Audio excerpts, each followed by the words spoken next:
விடுதலை சிறுத்தைகள் கட்சியினுடைய எம்எல்ஏ வன்னியரசு அவர்கள் என்ன சொல்லியிருக்காருன்னா, எங்களை ஓரம் கட்ட நினைத்தாலும் ஒதுக்க நினைத்தாலும் நாங்கள் தான் மையம் என்பதை நிரூபிப்போம். விடுதலை சிறுத்தைகள் கட்சி இல்லாமல் இங்கு அரியணை ஏற முடியாது அப்படிங்கிற மாதிரி ஒரு போஸ்ட் போட்டிருக்காரு. அதுதான் நேற்றிலிருந்து சமூக வலைதளங்கள் ஒரு தீயா பரவிட்டு இருக்கு. இந்த விடுதலை சிறுத்தைகள் கட்சிக்கும் தாவேகாவுக்கும் உண்டான உடன்பாடு இன்னுமே நீண்டுட்டே இருக்கிறனால தமிழக வெற்றி கழகத்தினுடைய தலைவர் நேரடியாகவே போய் திருமாவளவன் அவர்களை சந்திக்க போயிட்டுருக்காரு. அதனால் அசோக் நகரில் பலத்த பாதுகாப்பு போட்டிருக்கு.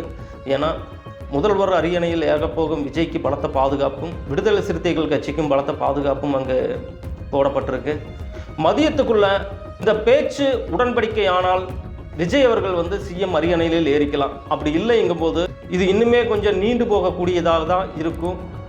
ஒரு 2 சீட்டு தானே கொடுக்கலாம் தானே அப்படின்னு சொல்லி இன்ஸ்டாகிராம் பக்கங்களிலும் சமூக வலைதளங்களில் நாம் எங்கே போனாலும் தொண்டர்கள் அழும் காட்சியை நம்ம பார்க்கலாம்.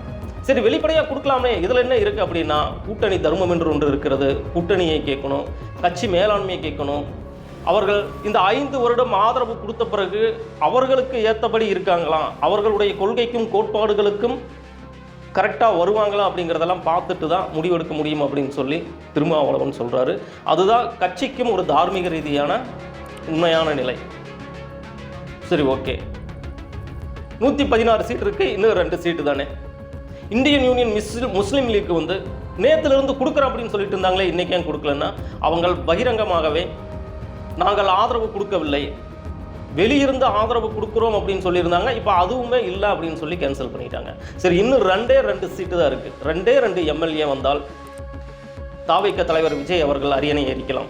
இல்லை வெளியில் ஏதாவது பேரம் நடந்து கொண்டு இருக்கிறதா அப்படி என்ற கோணத்திலெல்லாம் இங்கு இருக்கும் தொண்டர்களும் நிர்வாகிகளும் விசிகேவை விமர்சனம் வைப்பதிலேயே இருக்கிறார்கள். சரி, இது எப்போ முடியும் அதை பற்றி இன்னும் கலந்து ஆலோசித்துட்டு இருக்காருங்களாமா. இன்னைக்குள்ள, அதாவது 9/5/2026 நாங்கள் இன்றைக்கி ஈவினிங்குள்ளே சொல்லிடுவோம், இல்லை இந்த நாட்களுக்குள்ளே நாங்கள் வெகு விரைவில் நாங்கள் சொல்லிடுவோம் அப்படின்னு சொல்லி தலைவர் திருமாவளவன் அவர்கள் சொல்லியிருக்காரு.